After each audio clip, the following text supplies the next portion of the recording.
عرض سلام و ادب دارم خدمتتون.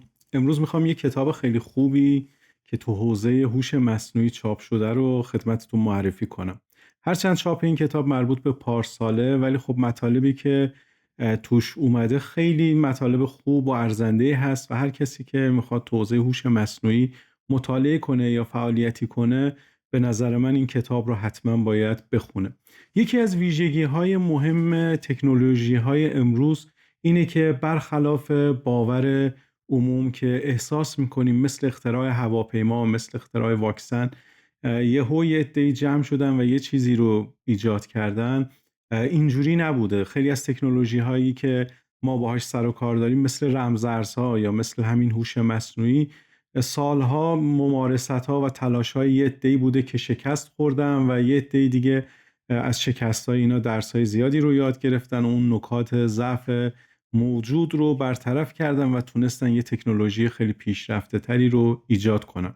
در خصوص داستان رمزارزها به همین نحوه و در خصوص هوش مصنوعی هم همین جوری هستش که عناصر مختلفی که هوش مصنوعی رو تشکیل میدادن تو آزمایش‌های مختلفی شکست خوردن. هوش مصنوعی 3 زمستان مهم رو پشت سر گذاشت تا تونست سال 2010 به بعد و این رشد و توسعه‌ای که ما الان باهاش مواجهیم برسه. و این پیشرفت هم چیزی نبوده جز این که عده اومدن و مطالعات قبلی رو کنار همدیگه گذاشتن، ضعف‌هاشون رو برطرف کردن و یه سری چیزها رو تونستن خوب به همدیگه مرتبط کنن.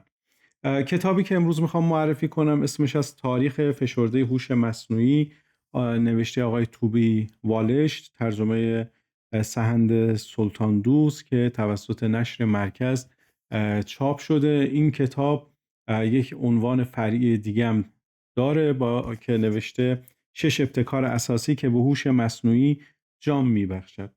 منظور از ابتکارات هوش مصنوعی به نوعی اون بخش بندی هاییه که کتاب رو یعنی بر مبنای اون تقسیم کردن و الا ابتکارهای خاصی نیستن، فقط توی فصل بندی و عنوان بندی خواسته یه تغییری ایجاد کنه که مثل تغییرات کتاب های دیگه نباشه که عنوان فصل داشته باشه. حالا شاید نویسنده یه هدف دیگه ای داشته، ما که داریم نسخه ترجمهش رو میخونیم به اون هدفشون نزدیک نشیم یا نفهمیم اون هدفشون چی بوده.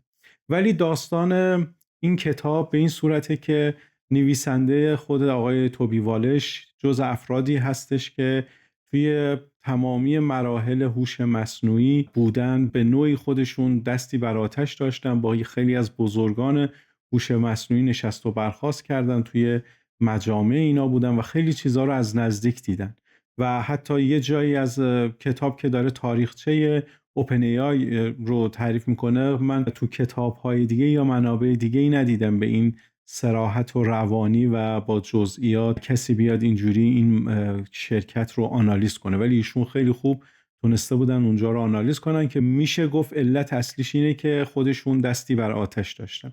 ولی کتاب بخوایم بگیم که تاریخی صرفه، به نظر من نه، چون بحث‌های تاریخی رو با بحث‌های سیاسی، جامعه شناسی و رویکردهای اقتصادی دیگه هم تا حدودی در هم آمیخته و صرفاً به بیان تاریخ نمی‌پردازن. تحولاتی که هوش مصنوعی پشت سر گذاشتن رو به خوبی تفسیر و توضیح میدن، ولی اینجوری نیستش که بخواد کاملاً بحث تاریخی کنه. بعضی جاها انتقاد میکنه، بعضی جاها ایراداتی که وجود داره رو میگه. علی ای حاله کتابی هستش که شروع هوش مصنوعی و تا روز امروز رو خیلی قشنگ به تصویر کشیده، البته به رشته تحریر در آوردن و میشه بهش استناد کرد. داستان ما از 18 ژوئن سال 1956 شروع میشه که یه عده‌ای توی کالج دارتموث دور هم جمع شدن و سعی کردن راجع به هوش مصنوعی، ایجاد هوشی مشابه هوش انسانی، با هم دیگه یه 2 هفته کنفرانسی رو برگزار کنن، یه کارگاهی رو برگزار کنن و بیان ببینن که آیا امکان پذیر هست که ما یه هوشی مشابه هوش انسان ایجاد کنیم. رئیس اصلی و کسی که این جمع رو هدایت میکرد آقای مککارتی بود که بعدها سال 1964 توی دانشگاه استنفورد کرسی مربوط به هوش مصنوعی رو اونجا ایجاد کردن و سوال اصلیشون همین بود که چه ویژگی خاص هوش مصنوعی وجود داره که اون رو میتونه از هوش انسانی متمایز کنه. آیا ما میتونیم هوش انسانی رو در قالب حالت سیلیکونی بسازیم، یعنی همون بعد مصنوعی بودنش؟ نویسنده بعد اینکه این مقدمه رو مطرح میکنه و نقطه آغاز رو میگه، وارد یه تحلیل و یک سوال اساسی و خیلی بجا میشه. میگه که اگه ما بخوایم بدونیم که هوش مصنوعی از کجا اومده، باید ساختار مغز انسان رو قشنگ آنالیز کنیم و ببینیم که وقتی مغز فعالیت میکنه، عملکرد مغز به چه صورتیه، یا ما چه چیزهایی رو توی مغز میتونیم ببینیم و چه چیزهایی رو نمیشه دید. و خیلی جالبه که میان به بحث زبان اشاره میکنن و میگن که اصلی ترین پایه ایجاد هوش مصنوعی توانایی صحبت کردن هستش، چون نمود بیرونی ذهن همین زبانه. و از این مقدمه نتیجه گیری میکنن، میگن که مدل های هوش مصنوعی که در قالب مدل های زبانی ایجاد شدن، همگی بر همین پایه استوارن که میتونن عین آدم صحبت کنن. و ما اگه بتونیم دستگاهی رو بسازیم، یه فناوری رو ایجاد کنیم که مثل انسان بتونه حرف بزنه، تا حد زیادی تونستیم این مسیر رو طی کنیم. و تو این زمینه اشاره میکنم به سقراط و افلاطون و فیلسوفای دیگه‌ای که قدیم بودن و در خصوص نوع زبان، منطق زبانی اومدن بحثایی رو کردن و میگن که همین منطقهای زبانی که این اساتید گفتن، ما میتونیم توی هوش مصنوعی هم استفاده کنیم. مثلا ما یه صغرایی داریم، یه کبرایی داریم، بعد به یه نتیجه میرسیم. یعنی این صغرا و کبرا رو کنار هم دیگه که بذاریم، یه نتیجه منتج میشه. میگه از همین فرمول و از همین ساختارهای زبانی که در خصوص فلسفه و منطق وجود داره، میشه در هوش مصنوعی هم استفاده کرد. و موضوعی که مطرح میکنن، میگن که خیلی از متفکرین قبلی، خیلی از اساتیدی که میخواستن هوش مصنوعی رو ایجاد کنن، مثل آقای آلن تورینگ، به این موضوع خیلی توجه داشتن که بیان تو حوزه کار کنن و چیزی رو ایجاد کنن که حداقل مثل انسان بتونه حرف بزنه و اون حرف زدنه به نوعی میشه گفت شاهکلید اصلی هوش مصنوعی به شمار میره. از سال 1956 تا 1990 عصر نمادین بهش لقب میدن و توی این عصر مدل‌های زبانی و ساختار زبان به نوعی وارد ماشین میشن و ماشین میتونه با خیلی از ورودی هایی که بهش داده میشه، بتونه با همون مدل های زبانی خروجی قابل قبولی رو ارائه بده. و از یه الگوریتمی به اسم A-Star نام میبرن، عنوان میکنن و میگن که این الگوریتم قبلا توی ربات ها استفاده میشد و این باعث میشد که این ربات ها بتونن مسیرهای خودشون رو پیدا کنن. یعنی به نوعی نه مسیریاب بود، نقشه‌ای بود که توی ربات ها استفاده میکردن. یه الگوریتمی بود که یه رباتی وقتی جایی میره بتونه برگرده، یا وقتی جایی رو میخواد مثلا طی کنه به چیزی برخورد نکنه. اون مسیریابیش، حالت خیلی پیشرفته ترش، همون چیزی هستش که ما در قالب گوگل مپ یا ویز یا حالا اپلیکیشن های ناوبری دیگه‌ای باهاش در ارتباطیم. و میگه که به نوعی ریشه خیلی از اتفاقات و چیزهایی که ما الان داریم تجربه میکنیم توی بحث ربات ها سالهای قبل باهاش کار کردم و این موضوع ناوبری هم در روی ربات ها امتحان شده بود که بعدها وارد حوزه انسانی شد. و در نهایت به الگوریتم هایی اشاره میکنن که همکنون به نوعی مبنای خیلی از تغییرات و تحولات حوزه هوش مصنوعی شدن. و اگه جلوتر بریم خواهیم دید که چت جی پی تی هم به نوعی اولین ماشین و اولین چتبات به شمار نمیاد، بلکه قبل از چت جی پی تی ما یه نوع چتباتی داشتیم که توی حوزه روانشناسی به کار میرفت و این چتبات کسایی که مشکلات روانی داشتن باهاشون صحبت میکرد و اصلی ترین مدل رویکردش همین بود که وقتی از شما چیزی میشنید اونو تبدیل میکرد به پرسش و دوباره بهتون برمیگردوند. و همین عامل باعث میشد که اون بیمار یا اون فردی که مشکل روانی داره بیشتر صحبت کنه و همین صحبت کردنه باعث میشد که اون به آرامش برسه. و به نوعی میشه گفتش که از این نوع چتبات توی بحث درمان بیمارا استفاده میکردن. در خصوص ابتکار دوم، حالا یا بگیم فصل دومی که ایشون عنوان کردن، انتخاب بهترین حرکات عنوانش هست و تو این فصل به بعضی از بازی‌های موجود توی دنیا اشاره میکنن که مثل شطرنج و بازی گو که دو نفر آقای کاسپاروف و آقای لیسدول تونستن توی بحث بازی با کامپیوتر شکست بخورن و نتونستن کامپیوتر رو مغلوب کنن. هرچند چند تا بازی تونستن مغلوب کنن ولی توی بازی‌های اصلی هر دو نفر مغلوب هوش مصنوعی شدن و میان عنوان میکنن که هوش مصنوعی که بعدها ایجاد شد توی حوزه خاصی متخصص شده بود. مثلا به شما توی بازی شطرنج برای هر کدوم از مهره هاتون در مثلا یک بازی یا یک حرکت 30 تا انتخاب دارین، یعنی شما 30 مدل میتونید انتخاب کنید که بازی این مهره کجا بره و هوش مصنوعی همه این احتمالات رو یاد میگیره و اگه خطایی هم انجام بده از این خطاهاش به نوعی درس میگیره. دو تا ویژگی مهم هوش مصنوعی های تخصصی، یعنی اونایی که توی بازی های این شکلی استفاده میشد، دو تا ویژگی مهم داشتن. یکی این که میتونستن بهترین جستجو رو انجام بدن، یعنی جامع ترین جستجو رو میتونستن انجام بدن بین حرکات مختلف و دقت بی‌نقصی داشتن و هر انتخابی هم که میکردن انقدر آنالیز کرده بودن که احتمال اینکه خطا باشه یا احتمال اینکه به مشکل بخورن خیلی کم بود.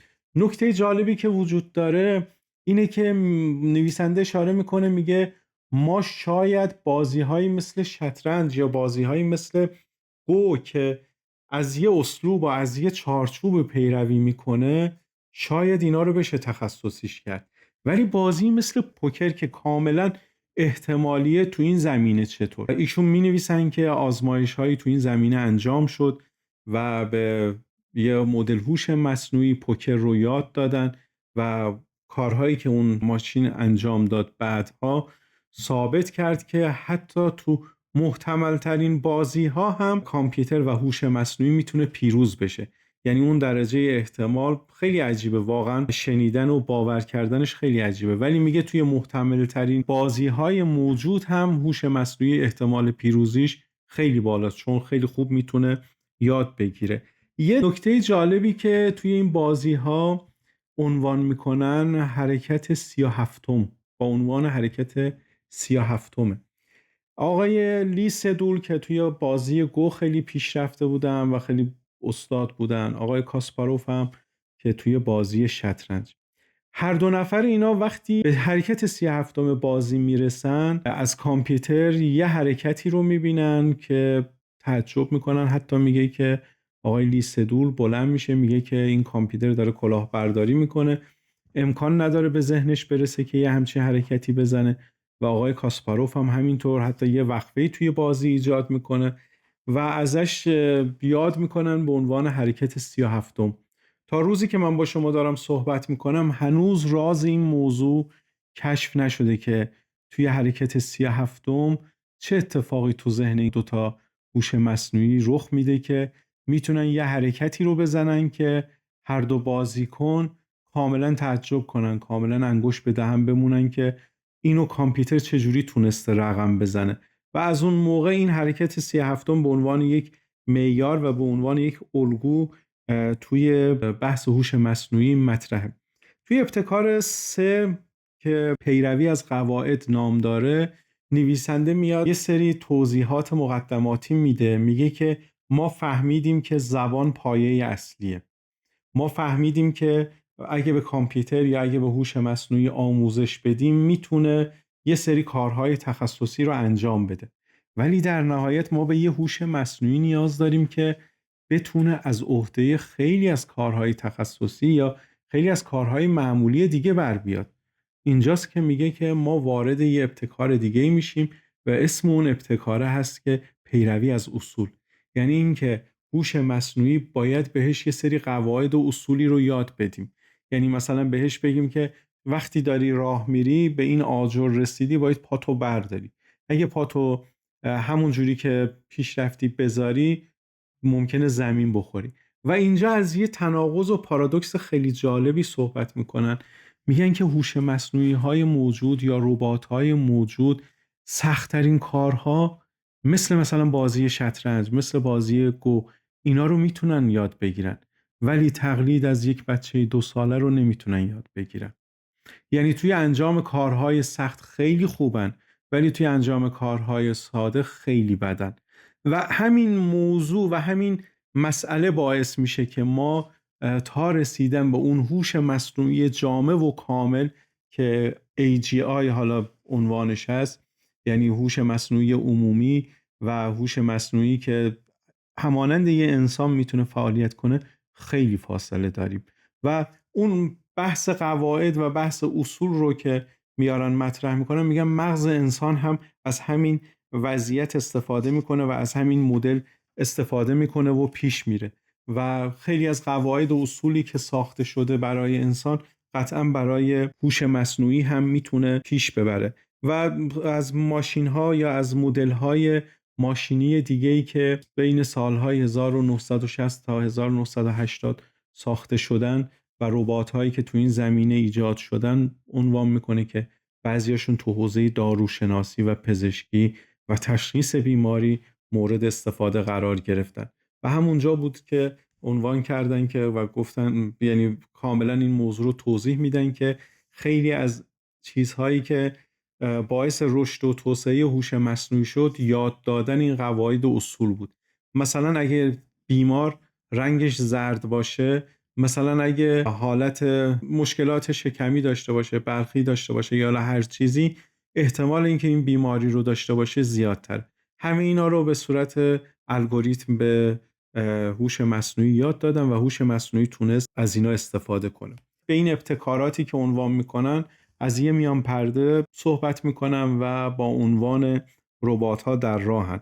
میگن که ربات‌ها و هوش مصنوعی به همدیگه پیوستن ولی عین همدیگه نیستن. ربات‌ها از یه سری اصول، قواعد خاصی پیروی میکنن، هوش مصنوعی یه سری کارهای دیگه ای رو انجام میده. و همینجا از اون پارادوکس دوباره یاد میکنن و میگن که ربات‌هایی که بتونن با هوش مصنوعی ترکیب بشن و توی کارهای خونه یا کارهای خاص صنعتی و اینا بتونن به کمک انسان بیان خیلی متفاوتن، چون این نوع ربات‌ها همون مسئله‌ای که میتونن شاید سخت‌ترین کارا رو انجام بدن ولی نمیتونن مثل بچه 2 ساله عمل کنن. ابتکار چهارم ابتکار مربوط به مغزهای مصنوعیه که عنوان میکنن اولین مقاله رو آقای آلن تورینگ سال 1950 نوشتن و اونجا این موضوع هوش مصنوعی رو مطرح کردن که آیا ما میتونیم ماشین‌هایی رو داشته باشیم که بتونن ظرفیت محاسباتی داشته باشن و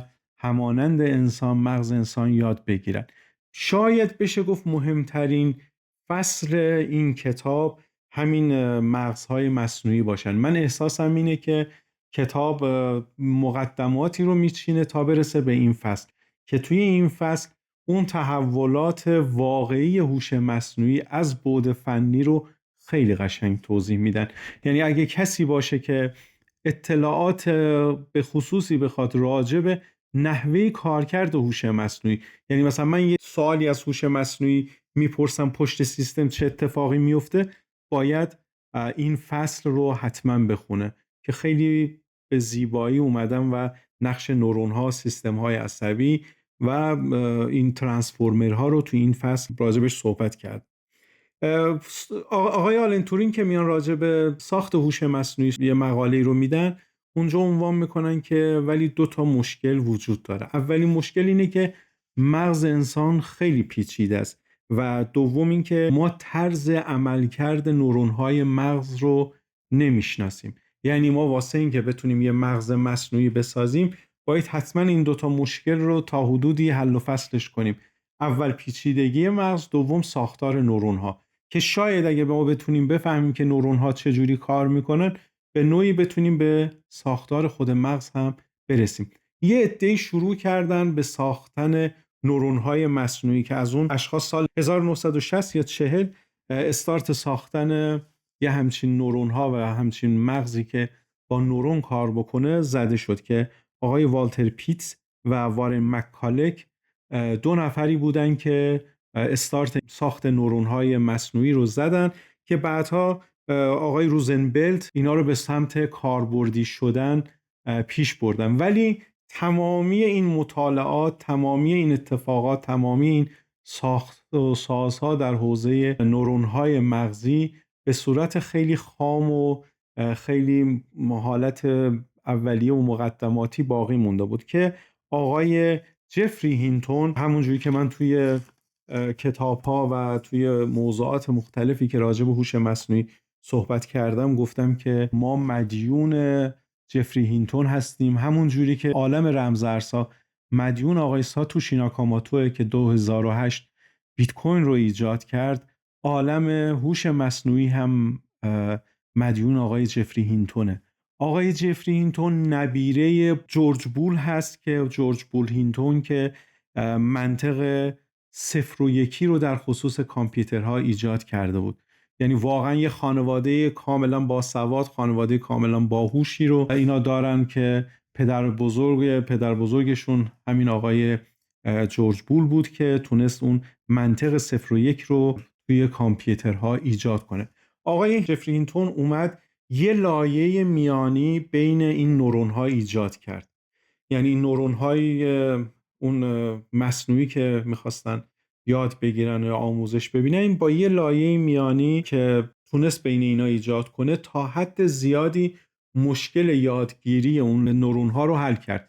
یعنی با ایجاد یک لایه میانی بین نورون‌ها مسئله یادگیری نورون‌های مصنوعی رو تا حدودی حل کرد و تونست اینا رو بعدها که گسترش بده و از گسترش اینا تونستن هوش مصنوعی که ما امروز باهاش در ارتباطیم پایه‌های اون رو بنا بذارن. که سال 2012 یکی از شاگردای آقای هینتون کشف کرد که جی پی یو ها، همون پردازنده های گرافیکی، میتونن سرعت این کنش و واکنش های نورون ها و لایه های بالایی رو ببرن بالا. آقای جفری هینتون 3 تا کار و یا 3 تا عملکرد متفاوت داشت که اولیش با عنوان قاعده پس انتشار یاد میشه که قاعده یادگیری بسیار سریعتر برای جرح و تعدیل نورون‌ها در شبکه عصبیه. ایشون با این رویکرد یا با این قاعده تونستن یادگیری بسیار سریعتری رو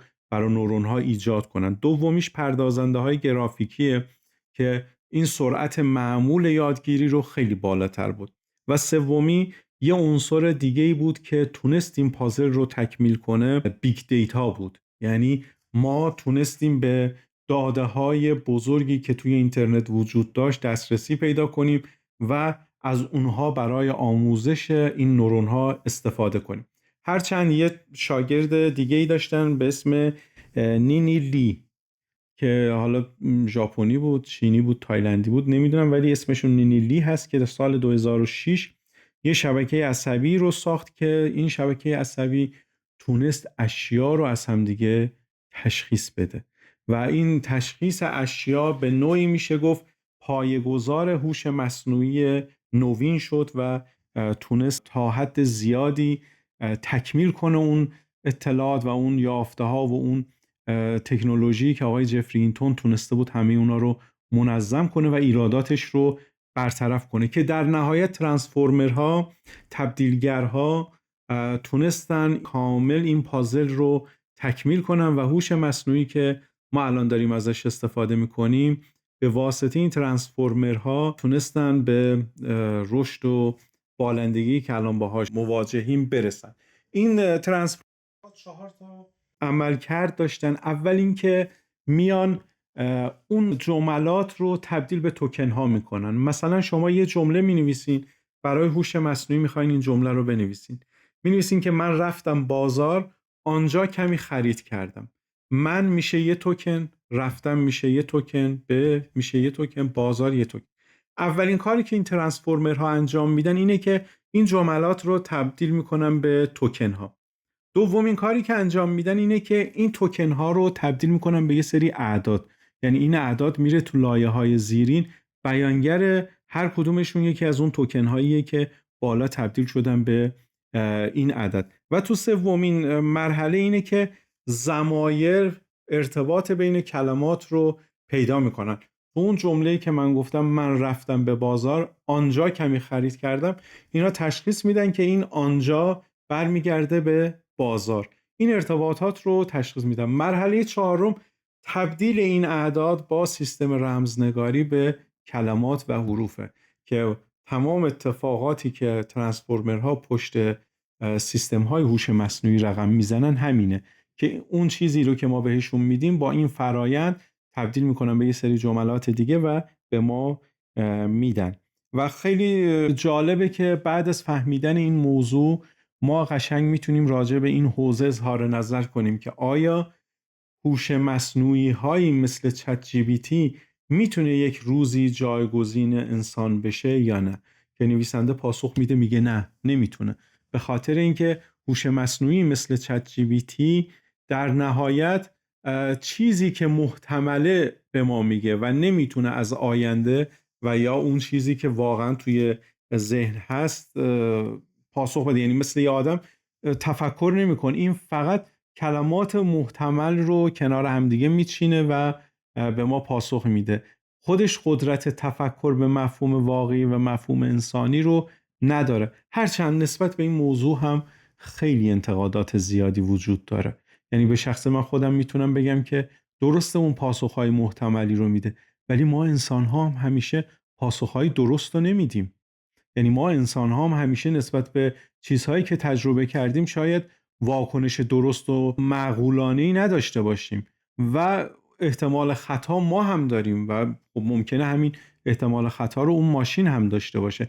و خیلی جالبه که وقتی شما میایین میگین که مدل زبان یعنی یک فناوری مهمترین ویژگی هوش مصنوعی محسوب میشه، چون ما آدم ها با زبانمونه که ارتباط برقرار میکنیم، با زبانی که دانشمون رو منتقل میکنیم.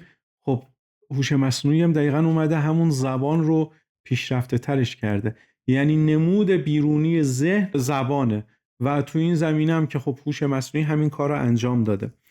از یه چت باتی برای تایید حرف خودشون عنوان میکنن که به نام الایزا، که همون چت باتی بود که گفتم سال 1964 تا سال 1966 در خصوص بیماران روانی استفاده میشد و با اینا صحبت میکرد که اونا بتونن بیشتر حرف بزنن تا اون مشکلاتشون رو راحتتر بیان کنن.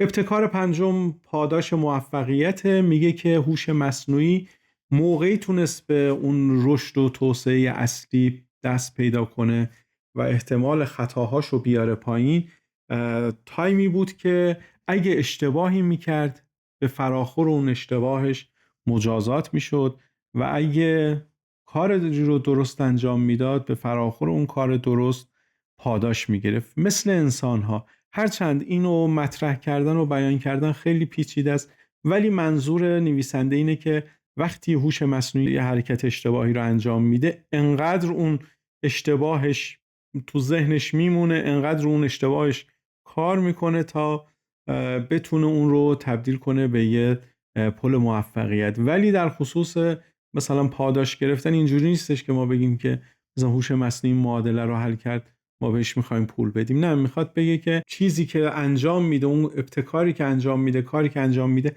اگه اشتباه باشه خیلی سریعتر روی اون نقاط ضعفش کار میکنه و اگه اون نقاط قوتی هم داشته باشه اونا رو بیشتر اضافه تر میکنه، سعی میکنه خیلی بهتر انجامش بده. ابتکار ششم و شاید بشه گفت آخرین موضوعی که توی این کتاب مورد بحث قرار میگیره، میگه که وقتی که جهان با این همه عدم قطعیت روبروه، هوش مصنوعی چه جوری میخواد برای ما قطعیت به بار بیاره؟ وقتی شما خیلی وقتا یافته‌های علمیتون با بحران‌ها و با موانع مختلفی روبرو میشن که باعث میشن شما اون دانش و بینش قبلیتون رو تغییر بدین، هوش مصنوعی اینجا چی کار میتونه برای شما انجام بده؟ شاید علت اصلی طرح این پرسش اینه که ما رو از وابستگی به هوش مصنوعی تا حد زیادی دور کنه، یا شاید میخواد بگه که هوش مصنوعی اون آرمانی نیستش که ما به دنبالشیم. ولی یه مدلی رو هم عنوان میکنن، میگن که هوش مصنوعی توی جهان عدم قطعیت از یه فرمولی که یه کشیشی استفاده میکرد مثال میزنن، تا حدودی از این فرمول استفاده میکنه. مثلا وقتی میخواد بین 1000 نفر بیاد یه چیزی رو بررسی کنه، یک جمع 10 نفره رو اول میگیره، آنالیز میکنه، یافته های اونا رو در میاره، بعد مثلا یه ذره این تعداد رو زیادتر میکنه، بعد تسری میده به تمام اون 1000 نفر. هرچند به این سادگی و به این روونی که من گفتم نیست. همه اینا رو با فرمول‌های ریاضی که رویکرد اون کشیش معروفه هست آموزش میدن، ولی من خیلی ساده ترش رو خدمتتون گفتم که خلاصش همین میشد که راجبش صحبت شد. در خصوص آخرین بحث کتاب، آینده هوش مصنوعی یا تحقق هوش مصنوعی، که هنوز به اون مرحله ایدئال و هنوز به اون مرحله آرمانی نرسیده، ولی در حال تحقق این هدفه که خیلی سرمایه گذاری ها توش داره زیاد میشه. هولوش 1 میلیارد دلار مثلا سال 2024 توی شرکت اوپن ای آی سرمایه گذاری شده و همچنان که هست داره بیشتر میشه این سرمایه گذاری ها و ارزش شرکت اوپن ای آی با سرمایه گذاری 1 میلیاردی الان شده 100 میلیارد. از یه عنصر دیگه ای صحبت میکنن به عنوان قانون مورفی، که ما تو عرف از این قانون مورفی همیشه برداشت ها و لطیفه های مختلفی راجع به قانون مورفی میگن، ولی اصولاً اصلی ترین چیزی که این قانون مورفی میگه اینه که میگه هر سال یا از یه بازده زمانی قدرت کامپیوترها 2 برابر میشن و از دهه 1950 هر 2 سال 2 برابر میشد که قانون مورفی هم نه، قانون مور، که هوش مصنوعی هم یه همچین چیزی رو داره تجربه میکنه و هر چقدر زمان که داره پیش میره به نحوی این تایم کمتر میشه. مثلا توی 2 سال 2 برابر میشد، بعد از یه دوره توی 1 سال 2 برابر شد، بعد از یک دوره توی 1 ماه 2 برابر شد و این تایمر رفته رفته کم میشه. و آخرین بحث کتاب هم راجع به تکینگیه که من خودم یه کتاب دیگه ای هست، تکینگی نزدیکتر است، در حال خلاصه کردنم. از این بحث صحبت میکنه که تکینگی به زمانی گفته میشه یا به شرایطی گفته میشه که به نقطه گفته میشه که هوش مصنوعی به نحوی پیش بره که خودش رو بازطراحی کنه و از اون چیزی که هست هوشمندتر بشه و به نوعی این عملش رو انقدر تکرار کنه تا یه روزی خیلی خیلی قوی‌تر از انسان‌ها بشه و بتونه ما اون برتری که نسبت به موجودات دیگه داشتیم، چون ما از نظر هوش نسبت به موجودات دیگه برتری داشتیم، یه روزی بیاد این برتری رو تعدیل کنه، یه روزی بیاد این برتری ما رو نسبت به موجودات دیگه از بین ببره و هوش مصنوعی بشه برترین جاندار و برترین موضوع. و در نهایت نگرانی از آینده فقط محدود به تکینگی نمیشه، بلکه میتونیم بگیم که از بین رفتن مشاغل، از بین رفتن خیلی از شغلها و ماشینی شدن خیلی از کارها آفت بزرگیه که ما توی دنیای بعدی باهاش درگیریم. کتاب بسیار خوبیه. اگه کسی تا حالا راجع به هوش مصنوعی مطالعه‌ای نداشته، میتونه با مطالعه این کتاب تا حد زیادی یه دانشی رو در خصوص تحولات هوش مصنوعی به دست بیاره. و همیشه ما تو رشته علوم انسانی میگیم که به خاطر اینکه ما یه پدیده‌ای رو بتونیم خوب بفهمیم، باید تاریخ اون پدیده رو بخونیم و اگه دنبال مطالعه تاریخ هوش مصنوعی هستین، این کتاب رو بخونید. هر صفحش پر از مطالب مختلفه، پر از آزمایش‌های مختلفه، پر از نویسنده هایی که تو این زمینه تاثیرگذار بودن هست و راجع به همه اینا مفصل صحبت کردم و کاملا جزء کتاب‌های بی‌نقص. علتش هم که عرض کردم به خاطر اینکه نویسنده خودشون هم از کسایی بودن که دستی بر آتش داشتن. موفق باشین. خدا